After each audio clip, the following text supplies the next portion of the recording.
Hare Krishna, one of you can please lead the invocation prayers.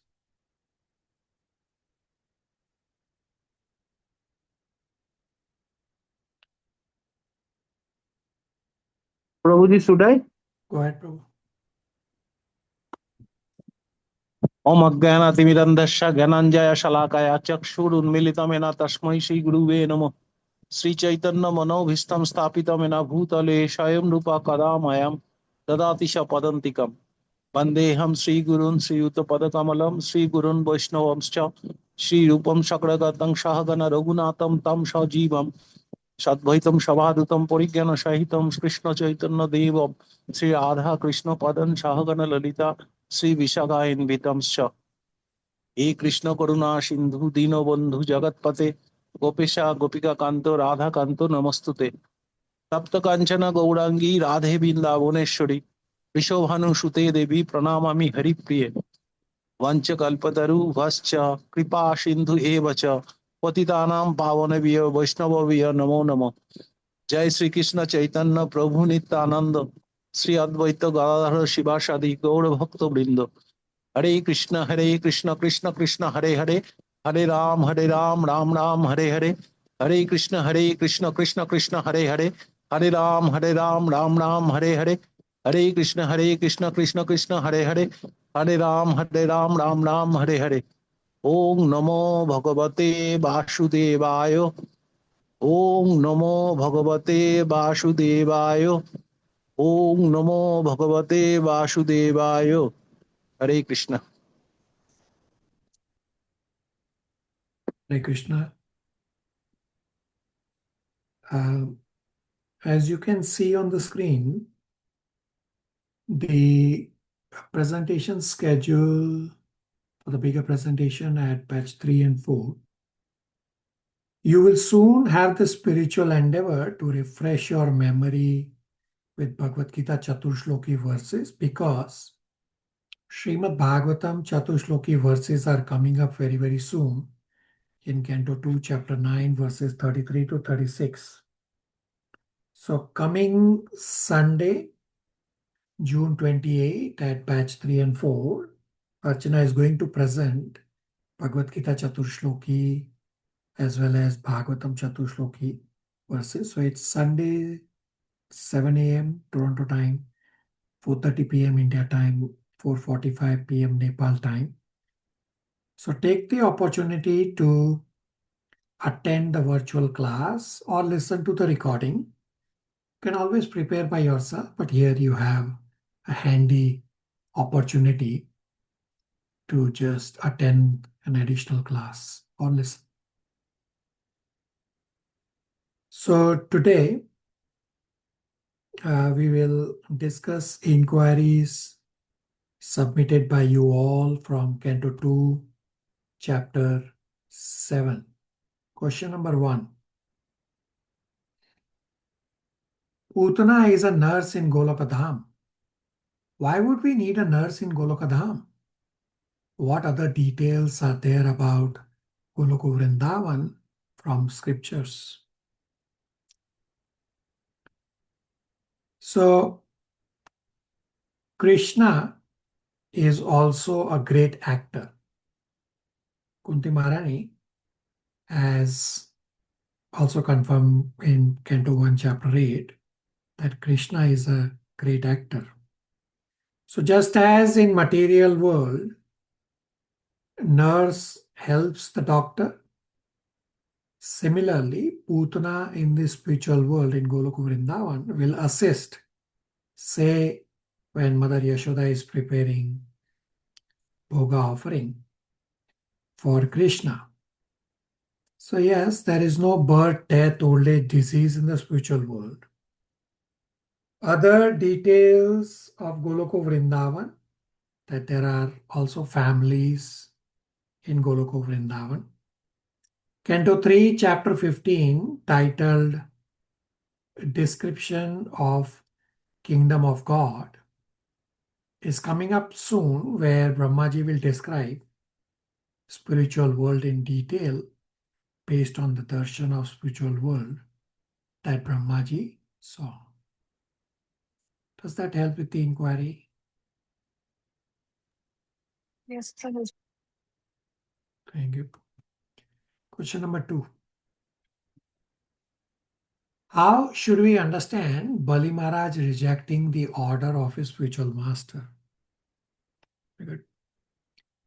So Lord Rishabdev, who is Krishna himself, explains this in Bhagavatam 5.5.17 and 18. We'll soon read. That the role of a leader is to not let disciples or devotees get entangled in material world. If a superior engages his followers on the wrong path, then one should reject such superior. And examples of superiors being rejected are given in 5.5.18. We'll soon read, including that of Bali Maharaj. So let's first read.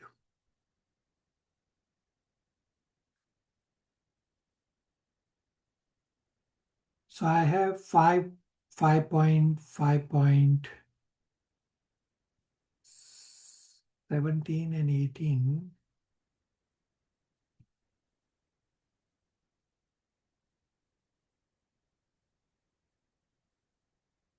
All right, 5.5.17 and 18. Priyanka will read translations and purports, 17 and 18. Hare Krishna, 5.5.17 translation. If someone is ignorant and addicted to the path of samsara, how can one who is actually learned, merciful, and advanced in spiritual knowledge engage him in fruitive activity and thus further entangle him in material existence? If a blind man is walking down the wrong path, how can a gentleman allow him to continue on his way to danger? How can he approve this method? No wise or kind man can allow this. Verse 18 translation. One who cannot deliver his dependents from the path of repeated birth and death should never become a spiritual master, a father, a husband, a mother, or a worshipable demigod. Purport. There are many spiritual masters, but Rishabdev advises that one should not become a spiritual master if he is unable to save his disciple from the path of birth and death. Unless one is a pure devotee of Krishna, he cannot save himself from the path of repeated birth and death. Tyaktva deham punarjanma neti mameti so Arjuna. One can stop birth and death only by returning home back to Godhead. However, who can go back to Godhead unless he understands the Supreme Lord in truth? Janma karma cha me divyam evam yoveti tattvataha. We have many instances in history illustrating Rishabdev's instructions. Shukracharya was rejected by Bali Maharaj due to his inability to save Bali Maharaj from the path of repeated birth and death. Shukracharya was not a pure devotee. He was more or less inclined to fruitive activity and he objected when Bali Maharaj promised to give everything to Lord Vishnu. Actually, one is supposed to give everything to the Lord because everything belongs to the Lord. Consequently, the Supreme Lord advises in Bhagavad Gita 9.27, Yat karoshi yadashnashi, yat juhosi dadashi yat tapasyasi kaunteya, tat kurushva madarpanam. O son of Kunti, all that you do, all that you eat, all that you offer and give away, as well as all austerities that you may perform, should be done as an offering unto me. This is bhakti. Unless one is devoted, he cannot give everything to the Supreme Lord. Unless one can do so, he cannot become a spiritual master, husband, father, or mother. Similarly, the wives of the Brahmanas who were performing sacrifices gave up their relatives just to satisfy Krishna. This is an example of a wife rejecting a husband who cannot deliver her from the impending dangers of birth and death. Similarly, Prahlad Maharaj rejected his father and Bharat Maharaj rejected his mother. Janani na Sashyat. The word Divyam indicates a demigod or one who accepts worship from a dependent. Ordinarily, the spiritual master, husband, father, mother, or superior relative accepts worship from an inferior relative, but here Rishabdev forbids this. First, the father, spiritual master, or husband, must be able to release the dependent from repeated birth and death. If he cannot do this, he plunges himself into the ocean of reproachment for his unlawful activities.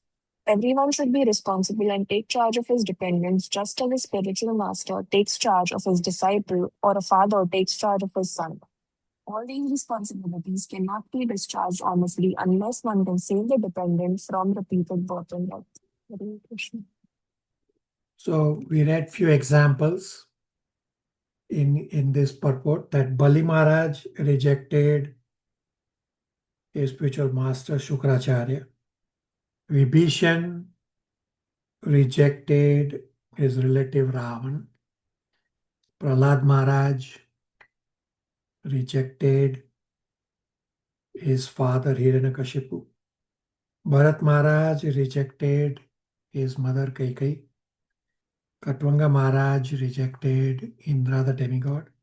And the wives of Brahmanas rejected their husbands because all these superior authorities were not able to help the junior or the devotee or the disciple. So this Canto 5, Chapter 5, the instructions of Rishabdev, is a very important chapter and has many important instructions. In the other batch, we completed this chapter just yesterday. Essentially, we read the entire chapter, all purports, because everything is very important. These are direct instructions by Lord himself. And Srila Prabhupada also has many important lectures on this Canto 5, Chapter 5. Does that answer the inquiry?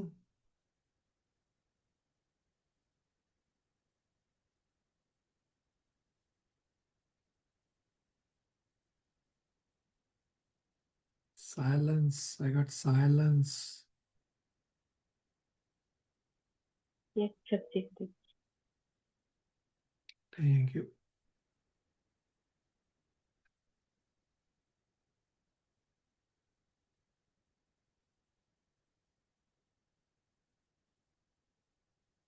Question number 3. I feel like every solution is there when we start considering ourselves as a soul. But it is very hard task to get out of the misconception of identifying with material body instead of spirit soul. So you are absolutely correct on both points. That every solution is available in scriptures. Plus, it is definitely very difficult to get out of material body concept. So do not be disheartened. If you actually take shelter of a bona fide spiritual master and follow the instructions of spiritual master, then this insurmountable material world will become as small as a calf's hoof print. So Krishna says this in Bhagavad Gita 7.14. So a key memorization verse. So we have read and discussed earlier. Prithu Maharaj says in Bhagavatam 4.21.31 to 35, Prithu Maharaj gives steps that do pure devotional service. And if pure devotional service is not possible, then do Karma Mishra Bhakti. Karma Mishra Bhakti means Bhakti part is more while you are doing karma.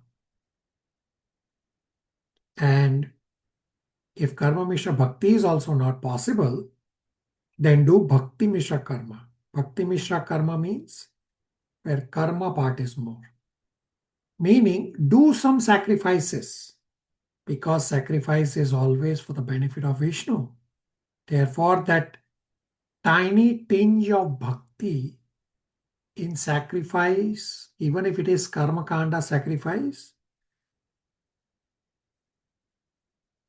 even when you are at Bhakti Mishra Karma, means karma part is more, still that tiny tinge of bhakti helps you advance little by little.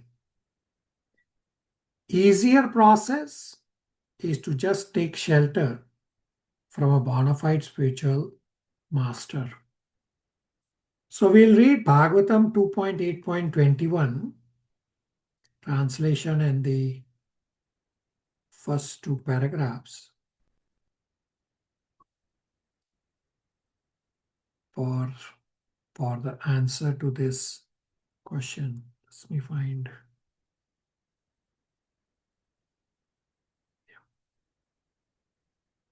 Remy, I will read. So we have 2.8.21, translation and first two paragraphs.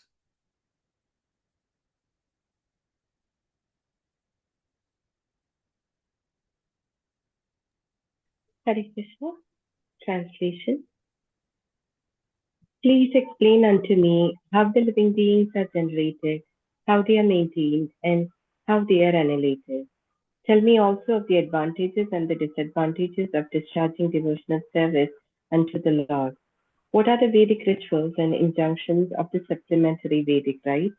And what are the procedures of religion, economic development, and self-satisfaction? Purport. Samplava, in the sense of perfect means, is employed to denote the discharging of devotional service, and Pratisamplava means just the opposite, or that which destroys the progress of devotional service. One who is firmly situated in the devotional service of the Lord can very easily execute the function of conditional life. Living the conditional life is just like flying a boat in the middle of the ocean.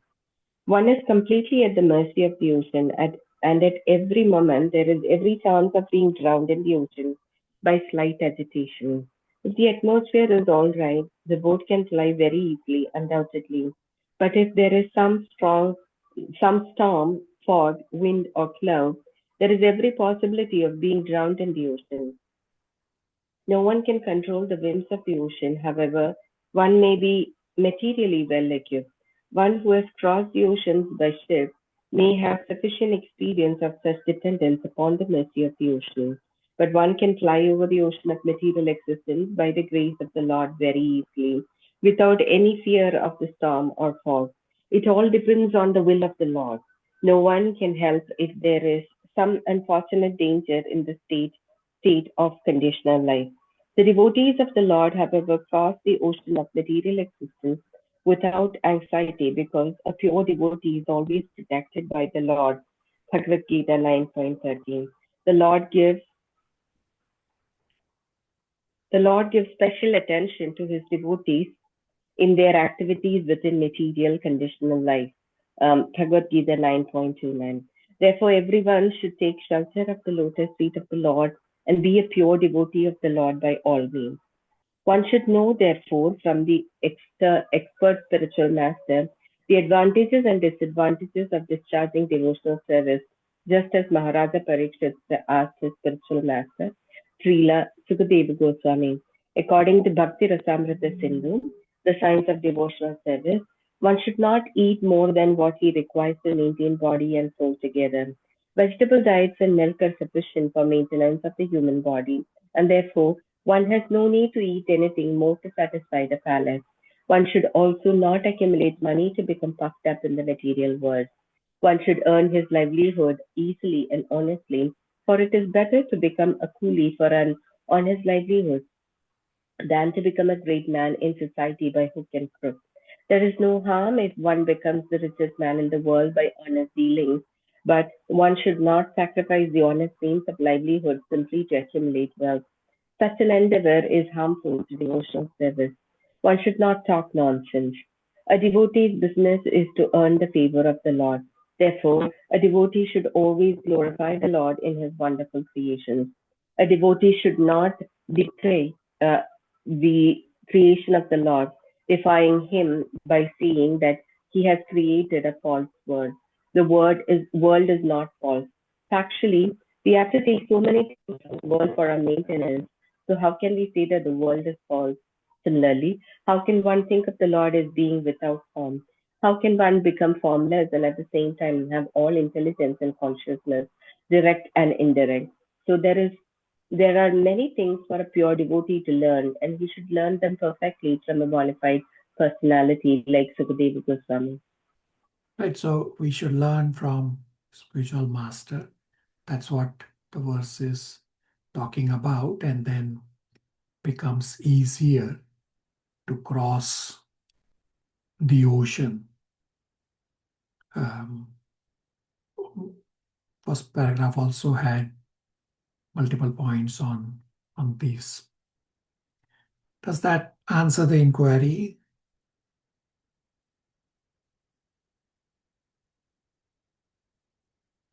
Question numbers 4 and 5 are almost identical question.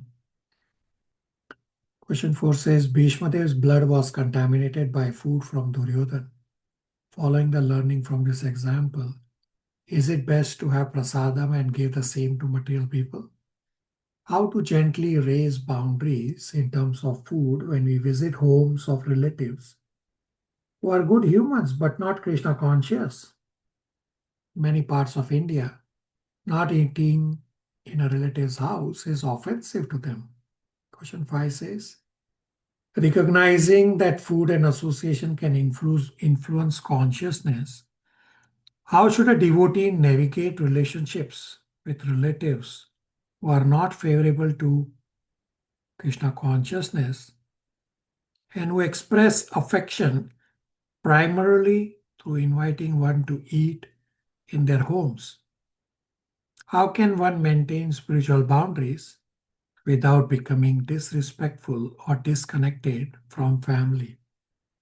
So today's Sunday Feast lecture at Toronto Temple is actually on a similar topic. The lecture is titled, You Become What You Eat.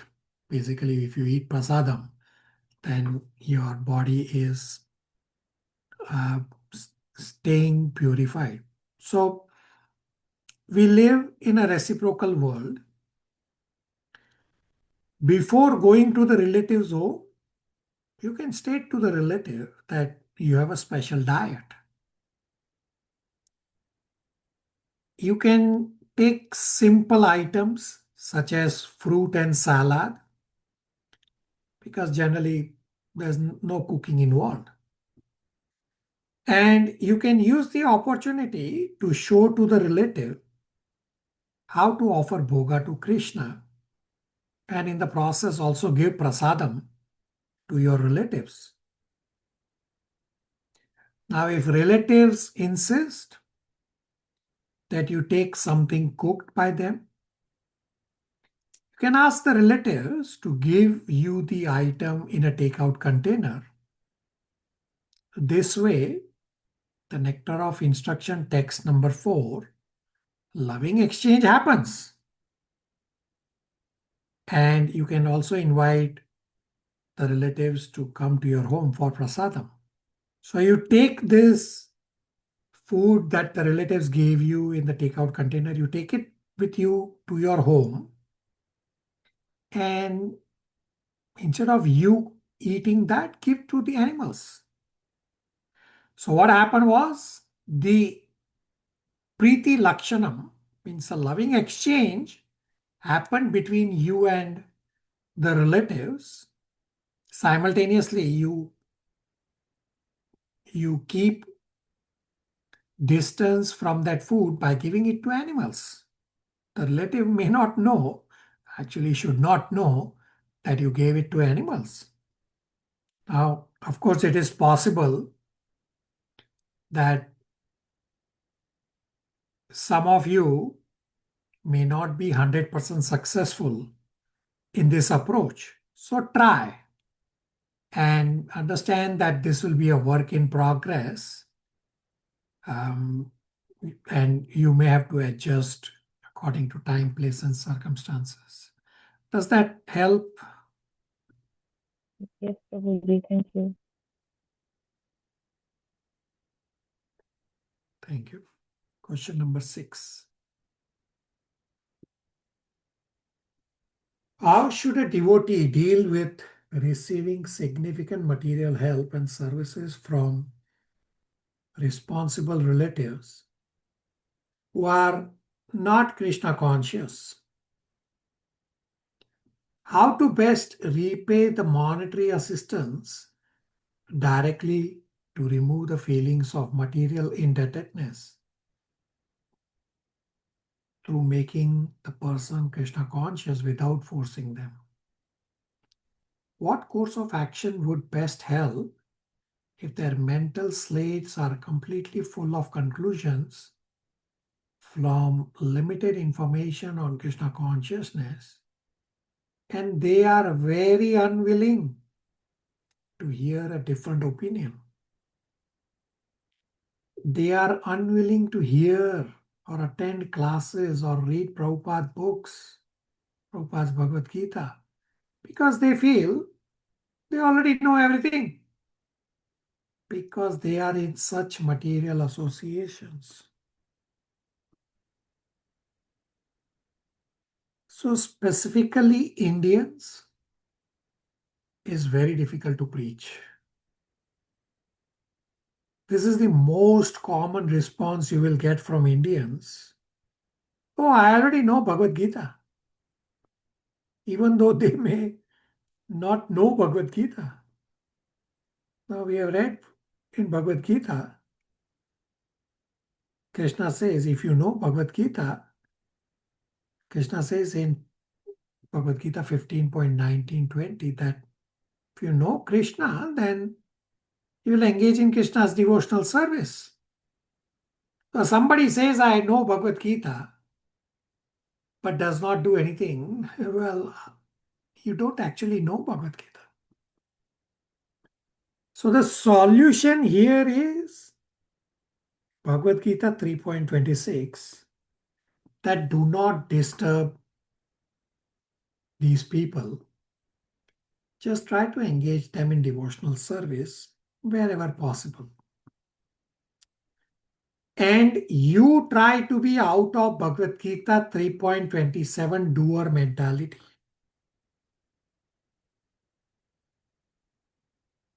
Yes, you have the right desire to preach your immediate friends and family. But if they are not ready, then use your preaching energy to preach some other soul. I also personally had a hard time explaining Bhagavad Gita to my parents. Almost identical situation to what is described in question 6, that, oh, they were not ready. No, I already know. I have heard this, that. And I said, no, you have heard it wrong. So with relatives, you have the best influence. So you can use your influence to argue and explain to your relatives. Now, I have explained earlier that to my parents, devotees across all batches took turns to explain one chapter to my parents. But then I told to the devotees that first 2 chapters I will explain to my parents myself, because I had to clean their slate. And I argued and argued and argued and argued on every single verse to clean their slate, so that then from chapter 3 onwards, the devotees had slightly easier to explain to them. So you are the best person with your relatives, not an outsider. But you still judge according to time, place, and circumstances. To not disturb, to engage them in service, and you be out of 3.27 doer mentality. Does that help? Yes, Prabhuji, thank you. Prabhuji, one just follow-up query, that is it best to just focus on people who I don't know? Because many cases I don't want to, like, it's best to have that good relation and go there when they are ready. So you are correct, but don't limit yourself. So my spiritual master when he does these presentations on book distribution, he has the visual of say the policeman holding a radar to measure how fast somebody is going.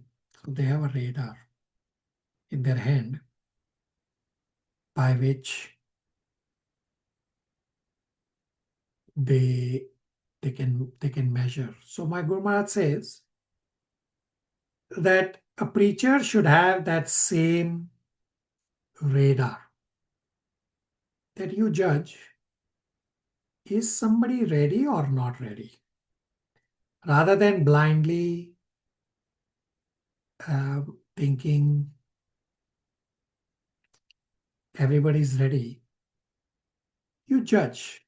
Why you are judging whether somebody is ready or not is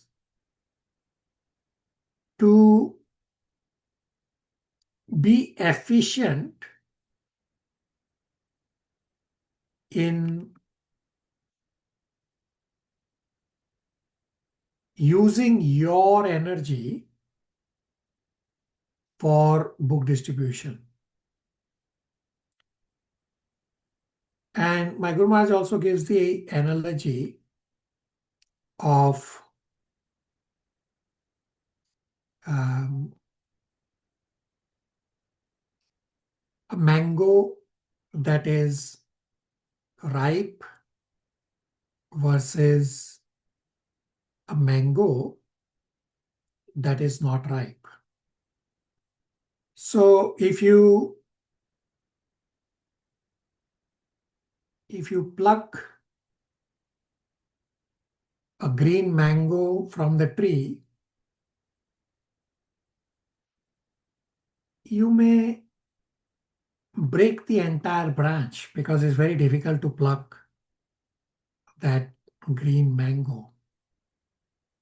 Versus a yellow ripe mango, it's very easy to pluck. This analogy my Guru Maharaj is showing that there would be people in the material world who are ripe, like the yellow mango, and very ready to take on spirituality. So use your energy there. Versus those who are not ready, and it's better to leave them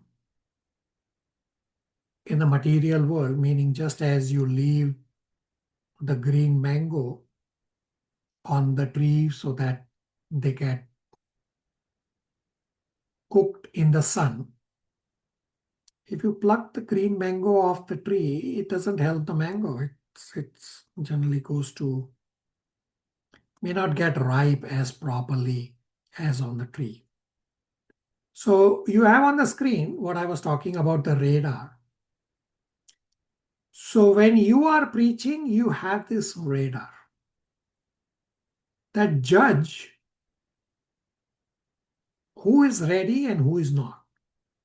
Now, this is by practice. I'm not saying everyone is born with this skill. Some are born with this skill, others may not. So you judge who is ready and use your energy more there versus the others. Give them prasadam, engage them in services, do not disturb them. Does that help? Yes, Prabhuji, thank you. Question number 7.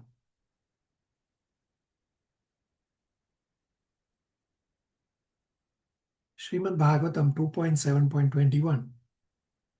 Can you kindly clarify the Sanskrit words here? It says Dhanvantri and Bhagwan, which is being translated as the Lord in his incarnation of Dhanvantri. Are the scriptures referencing them as different personalities? So Dhanvantri is an incarnation of the Lord and separate personality. Question number 8. Srimad Bhagavatam 2.7.33. Please, can you once again explain why sexual desires are being awakened here when so many other scriptures condemn sexual desires? So Krishna says in Bhagavad Gita 7.11, I am the sex life which is not contrary to religious principles. So sex according to religious principles is okay. Otherwise, sense gratification is definitely the cause of bondage in the material world. Therefore, the scriptures condemn sexual desires. So, we have to follow religious principles for using each of our bodily senses, including the sexual desire. It explained, we have discussed and read from Bhagavatam multiple times, that use your sexual desire to procreate Krishna conscious children only and not otherwise.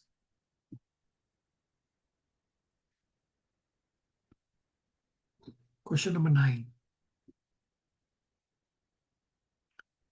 If bhakti is completely independent, self-manifesting, and untouched by material modes, how does a material offense possesses the structural power to corrupt or diminish a soul's transcendental progress?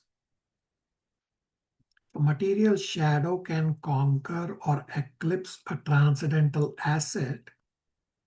Doesn't that imply that material Maya is temporarily stronger than the internal potency of devotion?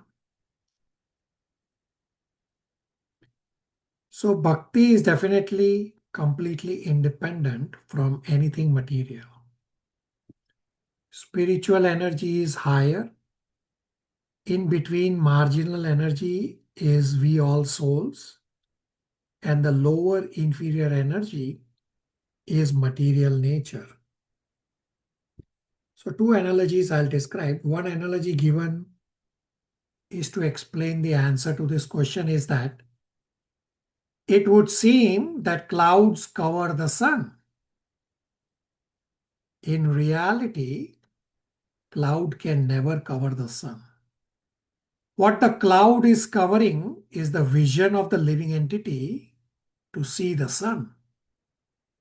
Similarly, offenses hinder the living entity to stay under the internal spiritual energy. But this does not mean that material energy becomes powerful than the spiritual energy. The other analogy, we have discussed this in Bhagavad Gita 7.14. I think in that same purport, Prabhupada also explains that although material energy is inferior, still material energy has the influence over the soul to entangle. And I have described this analogy, this is the second analogy, that how does the soul, which is superior than the inferior material energy, how is it possible for that inferior material energy to influence the soul, even when soul is superior to the material energy? And the analogy we have discussed is that visualize the soul is a tiny ant in the middle of a room. Now, material energy is not like a stone. If you put the stone on top of a tiny ant will die right there. But that's not what material energy is. Material energy you can visualize like a fluffy cotton. So in a big room, in the middle, you put a tiny ant, and then you put this fluffy cotton, the size of the whole room. The tiny ant is not going to die because the cotton is fluffy, but then it's entangling. the ant is trying to come out, but the cotton, the fluffy cotton is so entangling that the ant is just circulating in that fluffy cotton life after life after life. But material energy is not powerful than the spiritual energy ever. Does that analogies help answer the inquiry?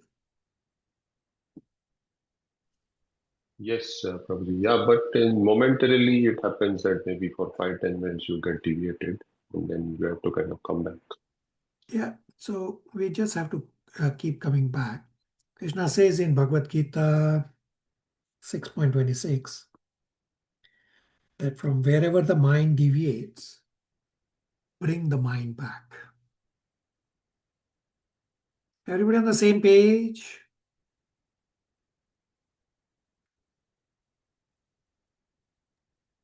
Yes, yes. Thank you. Last question for today. Srimad Bhagavatam 2.7.18 purport says, Srimad Bhagavatam is the complete human civilization dealing with the subject matter of soul proper. How to understand this statement? So let's first read 2.7.18 to understand the context. Kunal Prabhu will read. So I have 2.7.18 and you read after this Sanskrit verse, this paragraph and the next paragraph.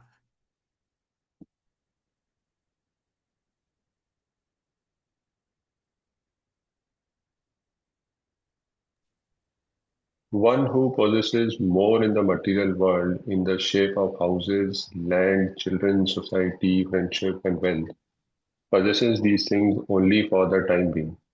One cannot possess all the illusory paraphernalia created by Maya permanently. Such a possessor is more illusioned in the matter of his self-realization. Therefore, one should possess less or nothing, so that one may be free from artificial prestige. We are contaminated in the material world by association with the three modes of material nature.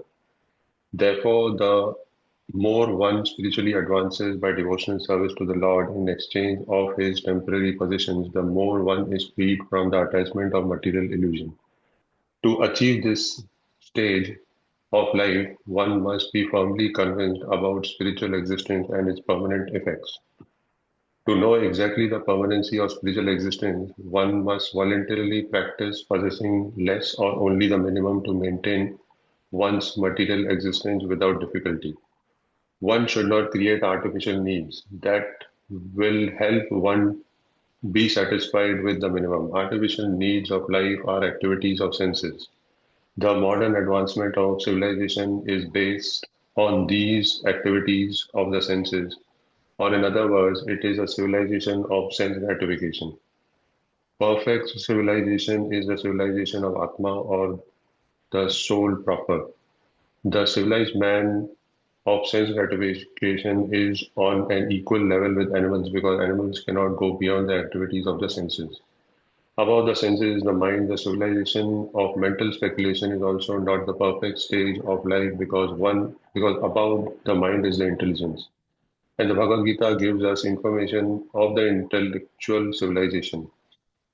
The Vedic literatures give different directions for human civilization, including the civilization of senses, of mind, of intelligence, and the soul proper. The Bhagavad Gita primarily deals with So the Bhagavad Gita primarily deals with the intelligence of man, leading one to the progressive path of civilization of the spirit soul. And Srimad Bhagavatam is the complete human civilization dealing with the subject matter of the soul proper. As soon as a man is raised to the status of the civilization of the soul, he is fit to be promoted to the kingdom of God, which is described in the Bhagavad Gita as per the above verses. The primary information of the kingdom of God informs us that there is no need of sun, moon, or electricity, which are all necessary in the material world for darkness. And the secondary information of the kingdom of God explains that anyone able to reach the kingdom by adoption of civilization of the soul proper, or in other words, by the method of Bhakti Yoga, attains the highest perfection of life. One is then situated in the permanent existence of the soul with full knowledge of transcendental loving service of the Lord. Bali Maharaj accepted this civilization of the soul in exchange for his great material possessions and thus became fit for promotion to the kingdom of God. The kingdom of heaven, which he achieved by dint of his material power, was considered most insignificant in comparison with the kingdom of God. Hare Krishna. So this is the statement in the purport that Srimad Bhagavatam is complete for the soul proper.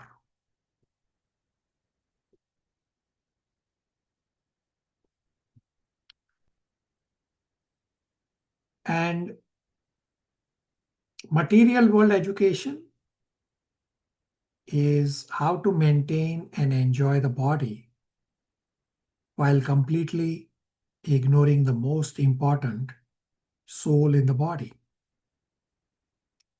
Srimad Bhagavatam is for the benefit of soul and how to use each sense of the body in Krishna's service. Therefore, this statement that Srimad Bhagavatam is the complete human civilization dealing with the subject matter, the soul proper. Does that answer the inquiry?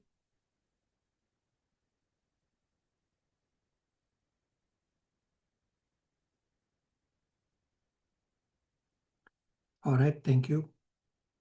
So, as I said at the start, that you will soon have the spiritual endeavor to refresh your memory with Bhagavad Gita Chatushloki verses, because Srimad Bhagavatam Chatushloki verses are coming up in Canto 2, Chapter 9, verses 33 to 36. So per the schedule on the screen,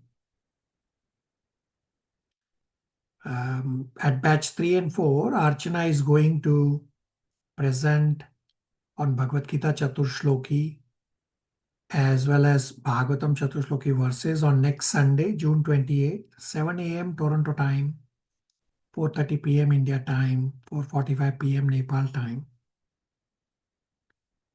So I request all of you to please take the opportunity to attend the virtual class or listen to the recording to get that revision for the Chatushloki verses. Any questions, comments, realizations before we stop for the day?